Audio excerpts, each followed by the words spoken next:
pertemuan kali ini yang kita bahas adalah mengenai kompetensi yang ada di SMK Negeri 1 Klungkung. Jadi sebelum memilih bidang kompetensi, sebaiknya calon peserta didik seharusnya mengetahui apa saja isi dari bidang kompetensi yang akan dipilihnya, apa saja yang akan dipelajari di sana,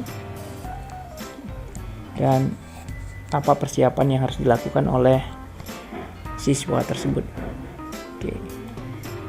Di SMK Negeri 1 Klungkung itu ada 8 kompetensi.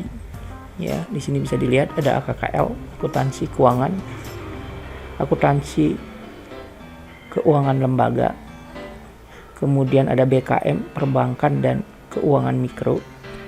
Kemudian ada juga BDPM atau bisnis daring dan pemasaran. Dan kemudian ada multimedia. Ada Parkom, itu farmasi klinis dan komunitas. Kemudian ada TBSM, teknik dan bisnis sepeda motor. Kemudian ada TKJ, teknik komputer dan jaringan. Kemudian yang terakhir ada OTKP, otomatisasi dan tata kelola perkantoran. Yang kita bahas kali ini adalah mengenai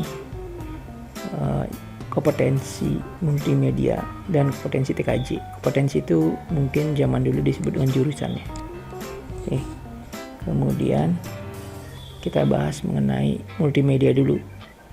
Penjelasannya, di materi yang kita bahas adalah penjelasan dan peluang kerja dulu. Oke, kemudian materi yang dipelajari, kerja sama industri dan tenaga pengajar. Nah, kemudian saya akan menjelaskan secara rangkum ya, jadi tidak per bagian. Jadi kita belajar mengenai materinya apa, nanti peluang kerjanya di mana ya. Kemudian kerja sama industrinya dengan apa saja. Ya, kemudian pada tenaga pengajar nanti saya tunjukkan pada halaman website sekolah. Oke. Nah, penjelasan dan peluang kerja. Kalau multimedia sendiri itu peluang kerjanya ada di sektor media. Sektor media misalkan pembuatan film, kemudian animasi, termasuk animasi ya, kemudian teknik pengolahan audio, termasuk studio recording maupun studio foto, kemudian percetakan ya, dan desain grafis ya, itu peluang kerjanya. Untuk di mana lokasi kerjanya, kalau paling banyak ya di foto studio gitu ya, jadi di studio rekaman, kemudian di televisi ya, itu peluang kerjanya. Nah, kemudian multimedia sendiri itu adalah salah satu bagian dari program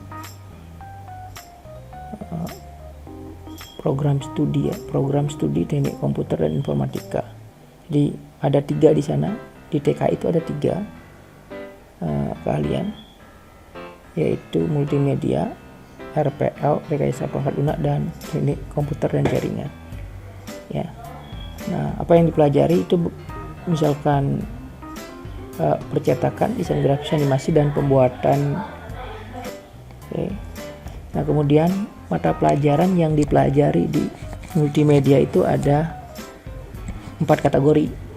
Mapel umum ya, A, kemudian mapel pelajaran program studi C1. Jadi beberapa program studi memiliki mapel yang sama, kita jelaskan. Kemudian C2 itu mata pelajaran khusus untuk TKI ya, yang di TKJ, MM dan RPL. Kemudian ada C3, yaitu mata pelajaran yang khusus mempelajari tentang multimedia. Oke, kita bahas ya. Mata pelajaran umum ya, saya kira semua dapat ya dari SMP juga ya, seperti pendidikan agama dan budi pekerti, pendidikan Pancasila dan kewarganegaraan, Penjas, olahraga, kesehatan dan rekreasi ya. Kemudian ada matematika, bahasa Indonesia dan bahasa Inggris. Nah, C1 itu mempelajari mengenai simulasi dan komunikasi digital, fisika, kimia. Jadi ini dipelajari di mata pelajaran C1 ya. Jadi kita bahas isinya apa. Kemudian mata pelajaran bidang TKI di C2 itu ada sistem komputer dan jaringan dasar, kemudian ada pemrograman dasar desain grafis percetakan. Jadi yang bidang TKI, multimedia, RPL, dan TKC itu akan mendapatkan juga materi seperti ini sama. Nah, kemudian ada C3. Kalau C3 ini yang berkhusus untuk multimedia. Jadi desain grafis percetakan ini lebih mendetail lagi pelajarannya. Kemudian desain media interaktif, kemudian animasi 2D dan 3D, kemudian ada teknik pengolahan audio dan video. Dan yang terakhir adalah produk kreatif dan kewirausahaan. Jadi produk jadi dari multimedia yang akan dipraktekkan pada teori produk kreatif dan kewirausahaan. Berikutnya kita bahas secara mendetail mengenai mata pelajaran yang ada. Kita akses dulu web SMK ya. Oke, kita pilih bagian kompetensi kemudian multimedia. Kita akan bahas di sini apa saja isi dari mata pelajarannya ya. Oke, kita langsung saja ke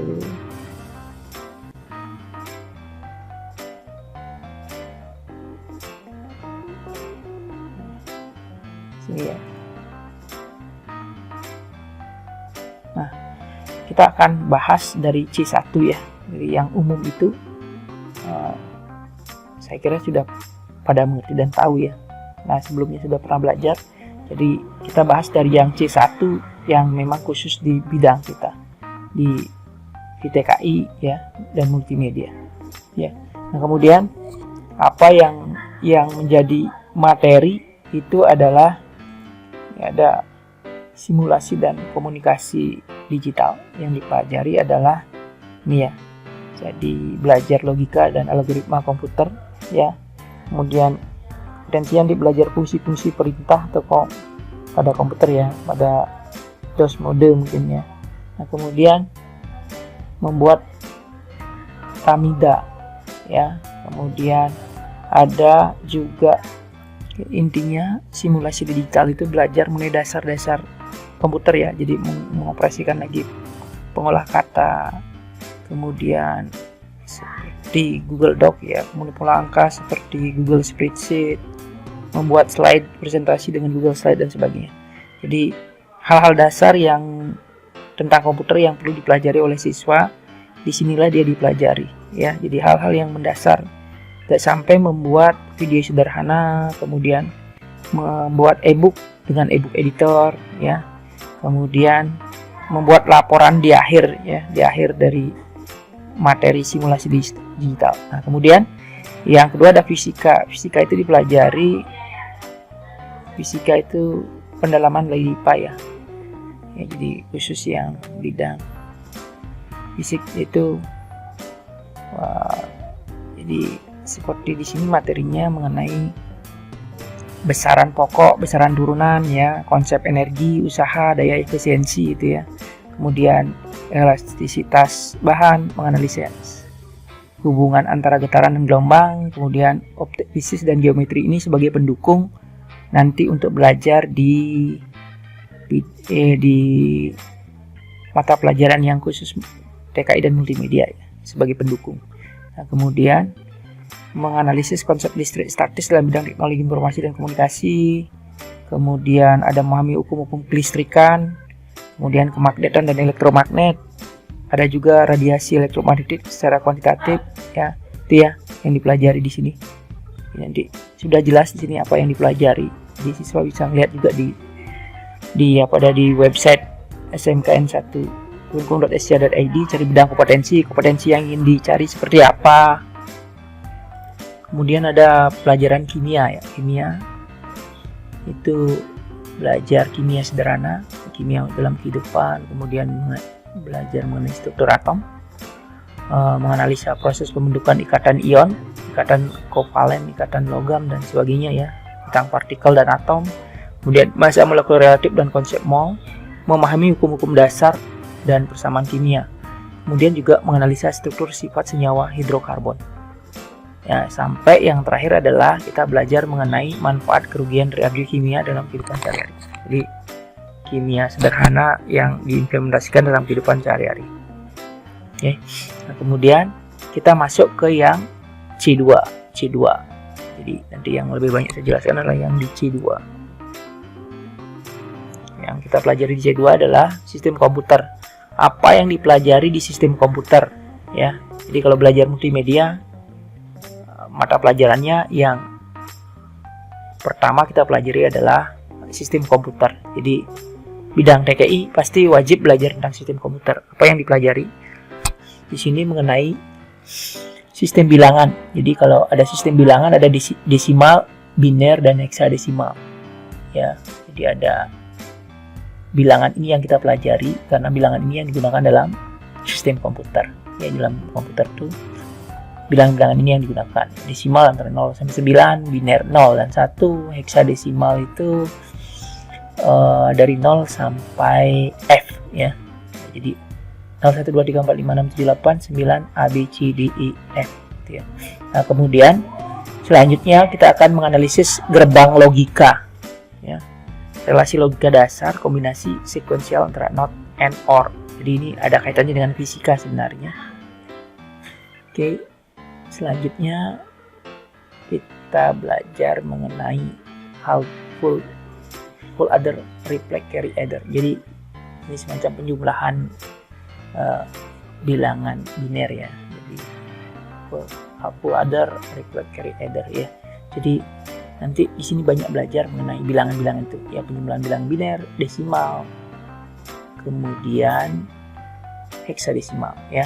Nah, kemudian nanti kita mengklasifikasikan atau mengoperasikan aritmatik logik, ya. Ini ada multiplexer, ada decoder, ada register, ya. Nanti itu kita pelajari, ya. Kemudian mempraktekkan fisik listrik dan komponen elektronika. Nah, dari fisika itu juga sebagai dasar, kemudian kita melanjutkan ke sistem komputer ini, ya. Kenapa fisika penting di sini pelajari? Nah, kemudian ada manipulasi dasar, ada microcontroller yang kita sedikit pelajari, ya. Port I/O, clock arsitektur, kemudian stack pointer, ya, EEPROM, SREC, gitu ya, dan sebagainya. Itu ada yang dalam komputer, gitu ya.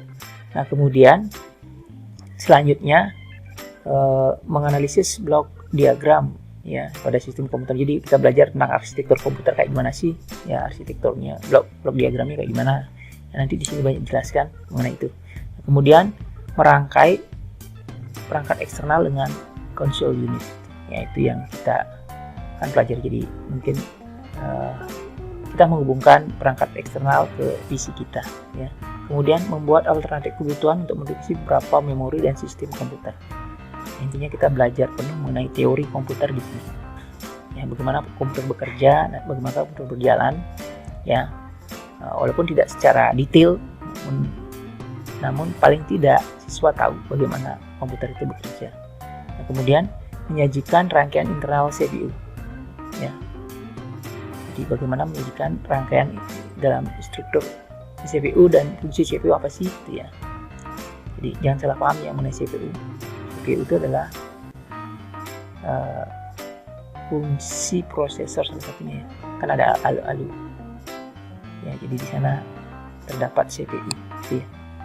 Jadi nanti akan dijelaskan bahwa pemikiran kita akan berbeda dengan apa yang kita pikirkan dengan apa penjelasan yang sebenarnya, ya. Control processing unit itu ada di dalam prosesor sebenarnya, ya. Contohnya seperti itu. Yang kita ketahui adalah CPU kotak yang besar itu. Ya, pemahaman kita akan berubah di sini, ya, ketika Anda belajar mengenai sistem komputer. Oke, selanjutnya kita akan belajar dasar dari komputer dan jaringan. Ya, jadi apa yang kita lakukan? Ini yang pertama K3LH, jadi keselamatan kerja di lingkungan kerja itu, ya. Itu yang kita pelajari yang dasar dulu. Kemudian kita akan belajar mengenai bagaimana merakit komputer. Setelah dirakit bagaimana menguji, kemudian melakukan setting BIOS-nya, kemudian menginstalasi sistem operasi, entah itu Windows, entah itu Linux, ya, entah itu sistem operasi yang lain, ya. Yang jelas yang kita pelajari Linux dan Windows ya, Linux dan Windows. Nah, kemudian menginstalasi driver perangkat keras pada komputer. Jadi driver itu, jadi kita memasang perangkat keras butuh driver atau pengenalan software lah bisa dikatakan ya. Jadi itu yang kita lakukan. Kemudian menginstalasi software aplikasi ya, aplikasi pendukung yang akan digunakan pada komputer. Kemudian melakukan perawatan pada perangkat keras, bagaimana merawat perangkat keras komputer setelah kita gunakan. Kemudian kalau bermasalah bagaimana memperbaiki. Kemudian setelah itu mengelola perbaikan pada instalasi software aplikasi ya. Jadi mata pelajaran ini akan ada di TKJ dan MM ya. Nah, kemudian bagaimana menginstalasi jaringan komputer. Bagaimana kita membuat jaringan komputer ya, dasar jaringan komputer. Nah, kemudian setelah itu bagaimana memberikan alamat pada komputer ya. Selanjutnya IP address ya, istilah populernya IP address. Nah, kemudian menginstalasi sumber daya berbagi pakai dengan komputer lain. Jadi sharing ya, sharing resources. Jadi satu tempat file kita sharing di satu tempat dengan komputer yang lain. Nah, kemudian menginstalasi koneksi internet pada workstation. Jadi setelah bikin jaringan lokal, kita akan bikin jaringan global. Artinya mengoneksikan jaringan lokal itu pada internet. Kemudian kita akan belajar mendesain jaringan lokal LAN sesuai dengan keadaan dari kantor atau lokasi komputer itu. Dan kemudian setelah itu baru kita menginstalasi jaringan lokal. Bagaimana mendesain jaringan supaya hemat kabel dan ya seperti itu ya. Ujung akhirnya adalah efisiensi biaya, tapi tidak mengorbankan kinerja ya. Jadi kemudian setelah itu jelasnya ada perawatan rutin yang dilakukan. Bagaimana caranya? Setelah perawatan, kalau ada kerusakan berarti kita harus siap memperbaiki. Ini materi itu yang banyak akan dipelajari di komputer dan jaringan dasar. Nah, kemudian kita lanjutkan ke pemrograman dasar. Nah, untuk pemrograman dasar itu kita belajar mengenai bagaimana membuat program komputer dari bahasa pemrograman. Nah, terakhir kami telah bekerja sama dengan JetBrains ya, perusahaan yang membuat bahasa pemrograman Kotlin ya, untuk meminta agar dapat menggunakan aplikasi mereka ya, IntelliJ ya, yang digunakan untuk belajar bahasa Kotlin sebagai dasar pemrograman ya. Jadi kita mau berubah ya. Nah, kemudian yang dipelajari adalah yang pertama jelasnya alur logika pemrograman komputer dulu. Setelah itu kita melakukan instalasi perangkat lunak bahasa pemrograman ya. Kemudian membuat kode program tipe data, variabel konstanta, operator dan ekspresi. Nanti kita banyak belajar mengenai itu ya, pemrograman ini. Jadi gini, pemrograman ini adalah dasar logika berpikirnya. Bagaimana suatu masalah kita dapat selesaikan dengan sebuah program ya. Nah, itu yang akan dipelajari di pemrograman dasar. Tapi di sini lebih ke dasarnya saja. Tapi kalau mau yang lebih detail sebaiknya mencari jurusan RPL gitu ya. RPL rekayasa perangkat lunak. Nah, kemudian membuat kode program dengan operasi aritmatika dan logika, kemudian kode program dengan percabangan if gitu ya. Kalau aritmatika logika ya sama dengan gitu ya, sama lebih besar lebih kecil dan sebagainya gitu ya. Nah, kemudian membuat kode program struktur kontrol perulangan. Kalau ini looping ya, perulangan tuh looping, jadi buat iterasi nanti. Jadi bagaimana sebuah program menyelesaikan masalah yang berulang-ulang konstan ya. Kalau kita secara manual selesaikan akan membutuhkan waktu yang panjang, tapi dengan program bisa disingkat ya. Ya, jadi for ya, dalam bahasa pemrograman yang digunakan for gitu ya. Kemudian ada kode program yang menampilkan kumpulan data berupa array, susunan data gitu ya. Itu yang nanti dipelajari. Nah, kemudian membuat kode program menggunakan fungsi atau function. Nanti ada function yang kita buat ya, untuk optimasi program. Ya, jadi di dalam program ada kode program yang sering dipanggil untuk mempermudah kita buatan fungsi. Nanti fungsi-fungsi itu yang dipanggil, ya. Nah, seperti itu konsepnya, ya. Nah, kemudian membuat antarmuka atau user interface, ya. Ini berkaitan dengan UI ya, user interface itu, ya. Nah, pada aplikasi yang kita buat. Nah, setelah itu kita membuat kode program dengan struktur kontrol aplikasi antarmuka itu. Jadi kita buat program yang sudah ada user interface. Jadi biar user friendly, ya. Nah, kemudian menggunakan debugging pada aplikasi sederhana. Jadi kita coba debug apa ya, menjalankan program yang kita buat, kemudian kita menganalisa program itu, ya. Tentunya dengan bahasa pemrograman itu, ya. Nah, kemudian memformulasikan paket installer aplikasi sederhana, ya. Jadi kalau sudah selesai, kita buat dalam sebuah paket installer yang sederhana, ya. Entah kita pakai model installer gimana, nanti kita coba pikirkan, terutama yang free, ya. Yang free, ya. Installer itu apa ya? Tinggal diklik setup gitu lah. Kalau Windows itu setup, itu installer namanya. Jadi program kita buat dalam sebuah setup supaya siap digunakan oleh user, ya, yang dipelajari, ya. Nah, kemudian selanjutnya kita belajar mengenai dasar desain grafis. Nah, jelasnya di sini kita belajar mengenai desain grafis tapi yang dasar, ya. Jadi bagaimana belajar unsur tata letak ini lebih banyak ke arah teori di sini, ya. Kemudian ilustrasi, topografi, warna, ya, tekstur, kemudian warna pada printer, warna digital, ya. Ada CMYK dan RGB, cyan, magenta, yellow, black, gitu, ya. Kalau RGB, red, green, blue, ada 3 warna kombinasi, ya, itu berbeda, ya. Nah, kemudian dalam multimedia ada 2 warna itu, ya. Kemudian untuk cetak biasanya pakai CMYK, tapi kalau untuk digital biasanya pakai RGB, gitu, ya.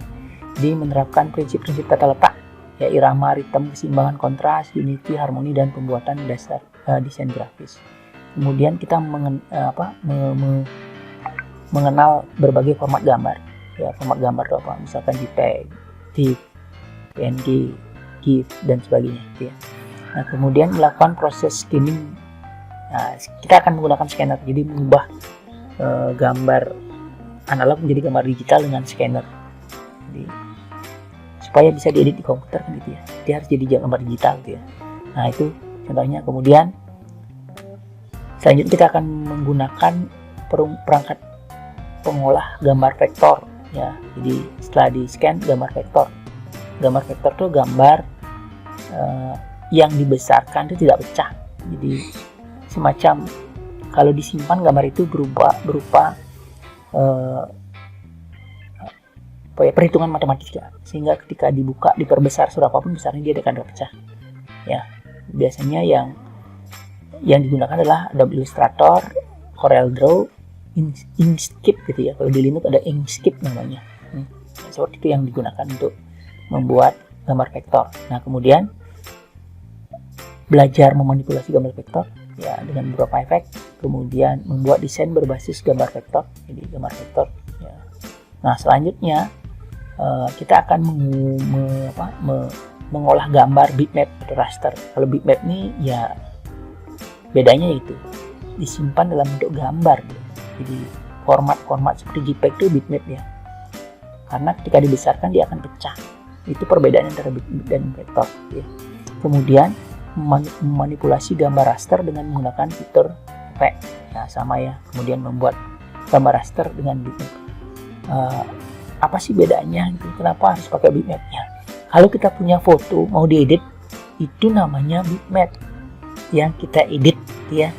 Jadi kalau vektor sebagian besar adalah dibuat langsung pada softwarenya, tapi kalau bitmap biasanya itu gambar yang sudah kita ambil kemudian kita modifikasi, seperti mengubah gambar foto kita, ya, kita edit, ya, kita perbesar, kita perkecil, ya. Yang software yang digunakan biasanya Photoshop, Photopaint, kemudian ada Djinn, gitu, ya, ada Paint.net dan banyak berbagai macam lainnya. Kemudian Setelah itu kita akan menggabungkan desain penggabungan gambar vektor dan bitmap untuk menghasilkan sebuah karya desain grafis. Itu yang terakhir materinya. Nah, selanjutnya pada C3A, nah ini yang khusus belajar multimedia. Nah, yang pertama itu adalah desain grafis percetakan. Ini lebih detail lagi belajar mengenai desain grafis. Jadi kita memahami konsep desain dulu, apa itu nirmana ya. Jadi dasarnya tadi ya. Kemudian lanjut ke tipografi, tulisan gitu ya. Jadi bagaimana menggunakan tulisan yang tepat pada desain kita ya. Bagaimana menggunakan tipografi untuk desain kita. Nah, kemudian menggambar sketsa dan ilustrasi. Ini sudah mulai mendetail ya. Bagaimana membuat sketsa, kemudian dan ilustrasinya ya. Nah, kemudian pada selanjutnya kita menggambar bentuk dan perspektif ya. Selanjutnya adalah menggabungkan gambar dan teks yang berbasis vektor. Jadi ini sudah detail lagi ya, gambar dan teks digabungkan tapi berbasis vektor ya. Nah, kemudian selanjutnya adalah mendesain efek pada gambar vektor. Ya, ini efeknya, kita yang mendesain efeknya pada gambar vektor. Bagaimana efek pada gambar vektor gitu ya. Nah, kemudian selanjutnya adalah menggabungkan gambar teks yang berbasis bitmap. Jadi tadi vektor, sekarang bitmap ya, sama. Kemudian ada mendesain efek gambar bitmap, kemudian review desain bitmap dan vektor. Jadi kita review, kemudian mengembangkan referensi gambar sesuai dengan ilmu fotografi. Ini masuk ke fotografi. Kemudian selanjutnya adalah kita mengoperasikan jenis-jenis kamera sebagai alat bantu fotografi. Ya, jelasnya di sekolah kami menggunakan seri Canon kalau nggak salah ya, seri Canon yang 650, 750, 75D ya, yang digunakan untuk pembelajaran. Ya, ada beberapa, ada sekitar 6 sampai 7 kamera yang kita miliki untuk kita gunakan sebagai pembelajaran. Nah, kemudian setelah itu kita bagaimana mengoperasikan kamera, melakukan perawatan pada peralatan fotografi, kita masuk kamera. Kemudian selanjutnya mengambil gambar sesuai bidang pandang dan sudut pandang.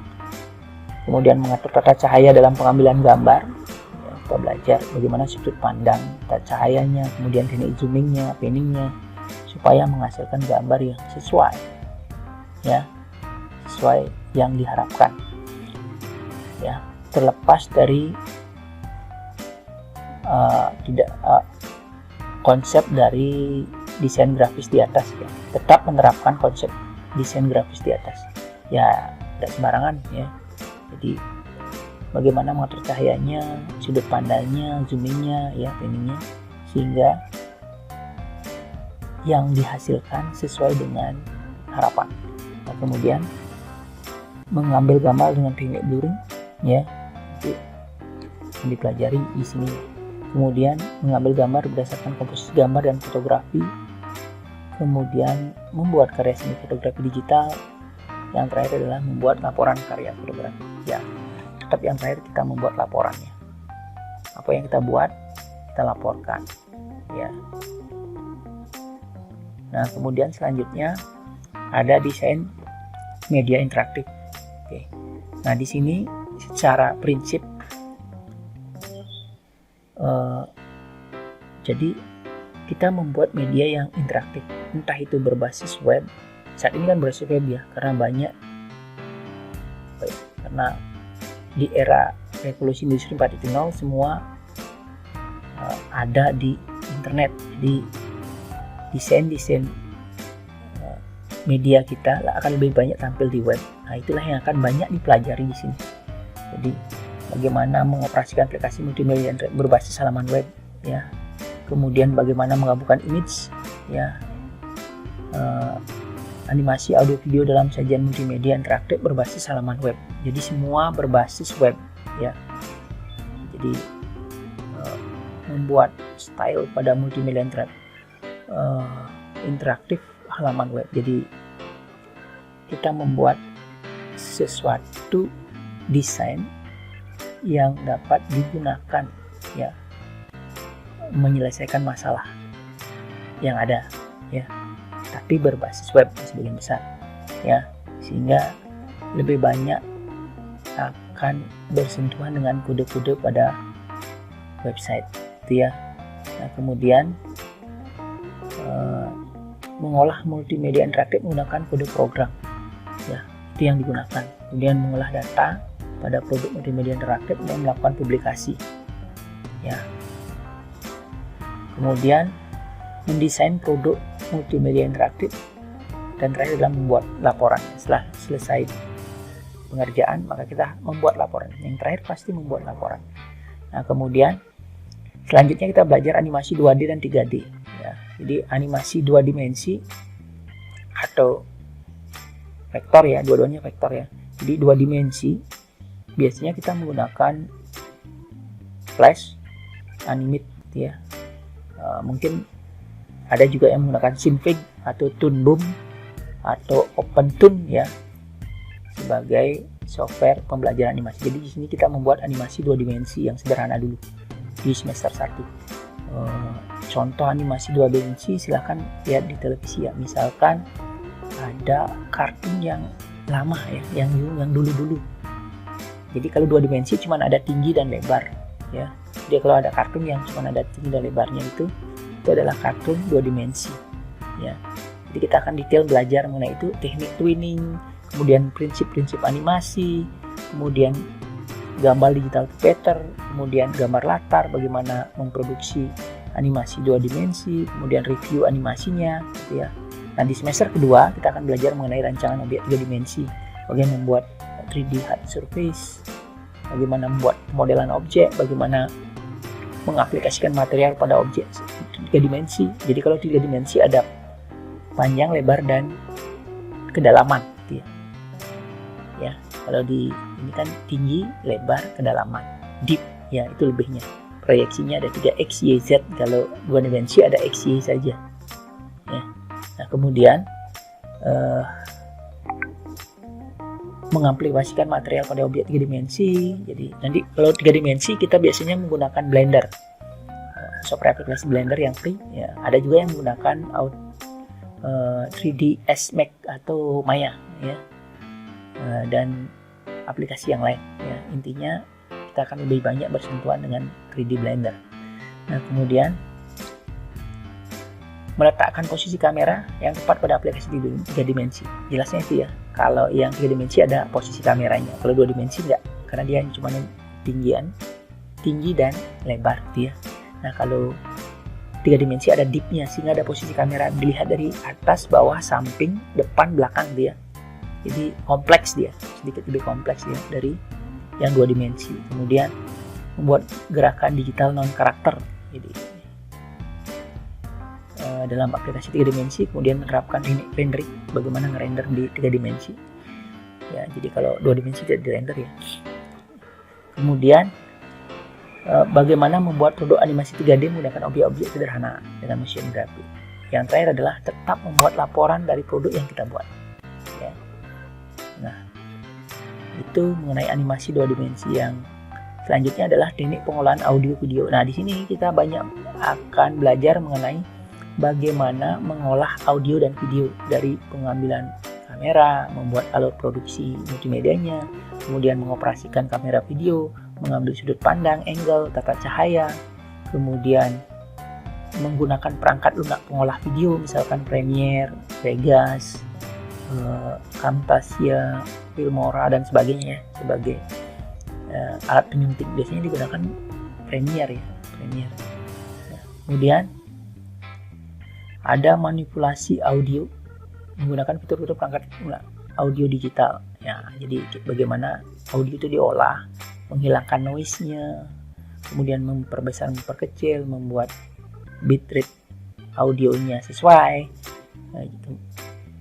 Dengan menggunakan software audio. Kalau kita paling banyak menggunakan Audacity, walaupun ada software pilihan yang lain seperti Websaurus, kemudian ada Cakewalk ya, ada juga produknya Adobe Audition dan sebagainya ya, ada banyak ya jenisnya ya, tapi di sini kita menggunakan yang Audacity ya. Nah, kemudian bagaimana merekam gambar bergerak ya, menggunakan kamera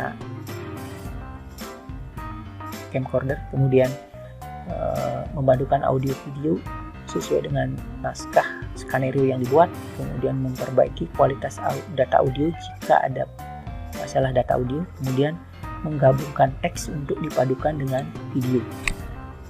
Nanti jika dibutuhkan kita membuat efek khusus dengan menggunakan fitur-fitur perangkat lunak khusus semacam After Effects ya.